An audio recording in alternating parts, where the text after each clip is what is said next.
It's time for the head honcho, the big cheese. This guy. We're at that dragon now. Yeah, that guy. Yep. Today we're exploring the final boss of the final story arc of Dragon Ball GT. Welcome back to Dragon Ball Dissection December, my month-long Dragon Ball Dissection marathon. For some reason, this is how I celebrate the Christmas season every year. And because this is my present for you, I was wondering, real quick, if you could do something for me. I am so close to 30,000 subscribers right now. I don't know if I can get there before the end of this month, but it would be a fantastic Christmas present for me if I could. If you're not subscribed, please do that, and get your friends to do it. Thank you so much. Now let's get going. When we last left off, I was still bitching about San Xinglong and Su Xinglong, or, as they're more commonly known, Evil Dragon and Stupid Dragon. Now that Goku has killed San, the San Xingqiu rolls out, all purified and stuff. And look, I don't want to get bogged down on the inscrutable Dragon Ball mechanics again, or how this story has a conveyance problem, again. But this is the reason why, although it's never truly tested, I can't help but find it more plausible that the story is trying to tell me that the dragons have to die in order to complete the mission. 3 times now we've seen the Dragon Ball stay cracked and discolored after a dragon is seemingly defeated immediately before something bad happens. But as soon as a dragon is definitively killed, Dragon Ball turns back to normal. I'm just saying, sparing San Xinglong seems like a false and impossible dilemma. Too bad we couldn't explore that. Su Xinglong reflects on his dead brother and then notices Goku trying to wash out his injured eyes. But it's okay because Su has magic dragon eye drops? I'm not one to look a gift silliness in the mouth, but this just seems so out of step with the tone of this episode.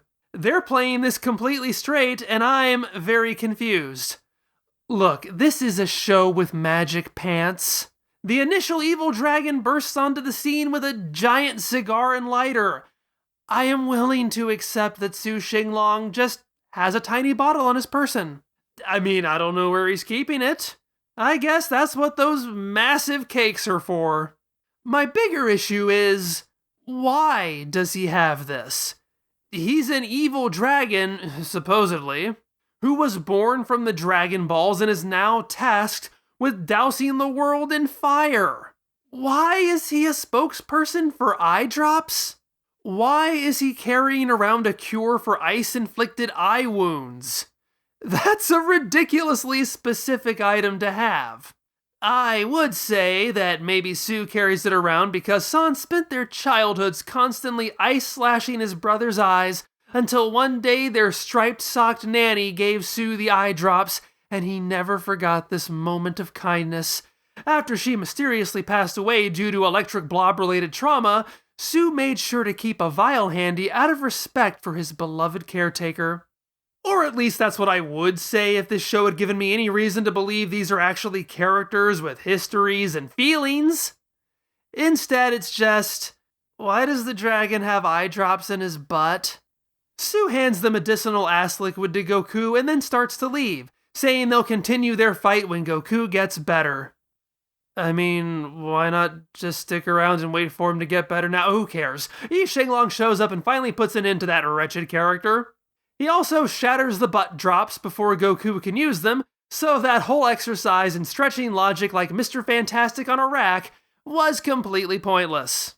Also, when Su Xinglong is killed, the camera cuts away, so it's impossible to tell if Yi was finishing off Su, who falls into Goku, or if he was trying to hit Goku and Su took the bullet for him. Given how lovey-dovey they've been, I can't rule out the latter. Anyway, good riddance. This is Yi Xing Long, or One-Star Dragon, and he is the final boss of the arc and of the series. And, well, he's already making a good impression on me by killing off my least favorite character. However, he then jumps into some dialogue that tries to pretend it's about something, but just reminds me that there's nothing going on. Goku's angry that Yi killed Su, and Yi goes into a rant about how Goku created him, and this is all because they overused the Dragon Balls, and Goku agrees they used them imprudently. I mean, not really. They only used them when they were truly needed. Well, this doesn't exist yet, and maybe doesn't exist in this continuity at all, but sure, I guess we're going to believe this is a divine punishment. Yi tells Goku that since he asked for so many things from the Dragon Balls, Goku is in no position to ask for anything. And, okay, sure, thanks. Goku never asked you for anything. This stuff is fine, I guess. It's all just kinda empty. It's the usual stuff, you should know it by now. Just don't think that Yi is going to add any depth or complexity here. 7th verse, same as the first. What I do want to highlight, though, is that Yi Xing Long also makes a good first impression with the fighting he brings in his debut episode. Yeah, I'm going to talk about the fighting. Try not to faint. But just when I thought city fights were getting tiresome, that they have nothing to offer but characters smashing through buildings, we get this. The opening salvo of Goku vs. Yi features a good use of environments, from fighting on a Ferris wheel to Goku using a roller coaster car as a feint. There's an impressive tactile sense here, heightened by the creaking metal used as sound effects. As if that wasn't tactile enough, the episode ends with Goku's leg impaled on some exposed rebar. And then Pan wanders in just in time to experience the sheer horror of her grandpa in mortal peril. If nothing else, the arc is still doing a good job of escalating the tension. We've had comedic bosses with a more dangerous side hustle, serious bosses, and now a truly dire boss. Yi prepares to finish Goku off, but Goku gets a timely assist from Goten, Oob, Trunks, and Gohan, and they're flanked by Chi-Chi, Videl, and Mr. Satan. Pan cheerfully runs to greet them, seemingly completely recovered. Huh. I guess I need to catch you up on Pan. I know I've already complained about her poorly conveyed off-screen injuries, but it's somehow become even more confusing. When Pan stumbles in and finds Goku dangling by his leg, she looks far worse than she did before, barely able to walk and sporting fully tattered clothes. And sure, at least I have something to go off of this time. I can surmise this was due to her spending an entire episode getting tossed around and caught in explosions. I don't want to oversell this. The extent of her injuries is fairly nebulous in all three configurations, from scuffed to frayed to ripped, and I probably wouldn't have noticed a difference were I not practically viewing the series through a magnifying glass. But I guess even at her Battle Damage 2.0 design, she wasn't all that injured because she seems quite chipper and ambulatory from this point on. But, even though these moments take place mere seconds apart, they are from two separate episodes. You can't expect individual writers and animators to keep up with what happened to Pan when what happened to Pan was never written in the first place. At any rate, now we're getting somewhere. The cast is coming together, Gohan has taken off his terrible, terrible suit. It's time to show off what our boys can do. Oh no, wait. They immediately say, whoa, we can't do anything. We're just here to be batteries for you. Yeah, they're here to do that old ki transfer thing. You know how much I love that. Apparently, they can even make Goku stronger than he was before because training? What's that? Who needs magic training rooms when you can just feast on your sons with no drawback to any of you? Why don't we just do this all the time? The Saiyans are here to give their Saya power. Oob is here to run interference while they do that. No, Oob, don't jump on Yi's back and power up. Haven't you been watching? That's just gonna transfer your ki to him.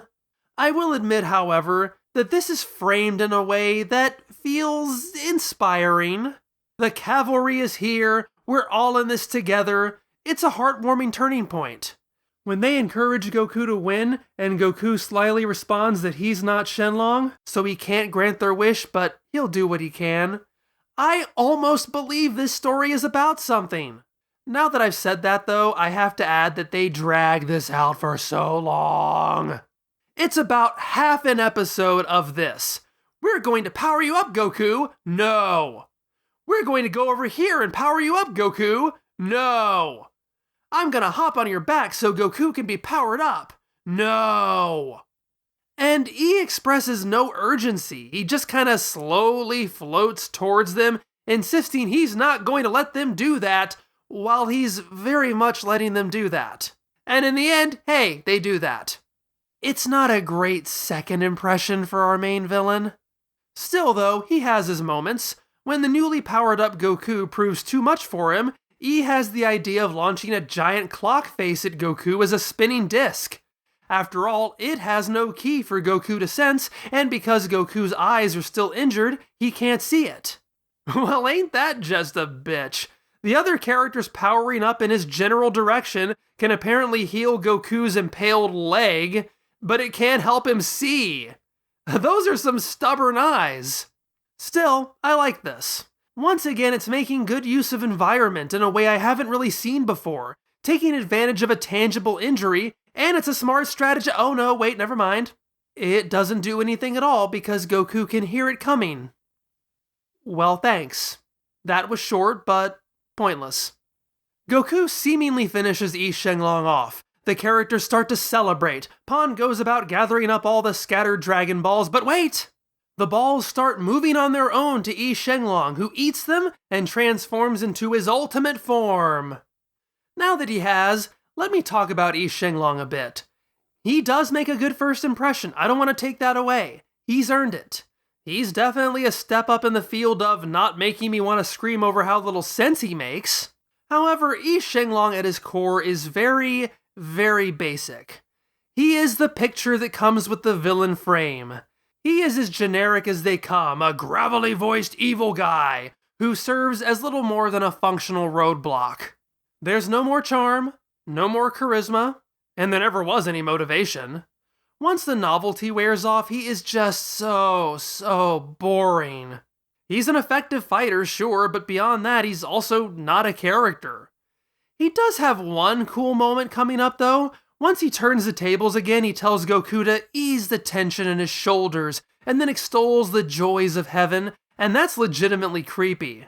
It makes me think they could have made him a good character if he'd been sincere about that. Especially given how the series ends, Yi Xing Long could be a neutral harbinger of death, there to guide Goku on his journey. He's not a sadistic killer, but someone who views himself as compassionate, that sending Goku to heaven is appropriate and honorable and something that Goku and the world will genuinely benefit from, even if it regrettably requires beating Goku to death. It's like the operative in Serenity who comforts and praises his victims even as he's impaling them on his sword. It not only speaks volumes on his character, but the juxtaposition is incredibly unsettling. But that's not who Yi Xing Long is. He's just your standard cackling villain. Were I to create 3 tiers of evil dragons, Yi Xing Long would be in the middle tier. The first 4 dragons are at least entertaining, if not compelling.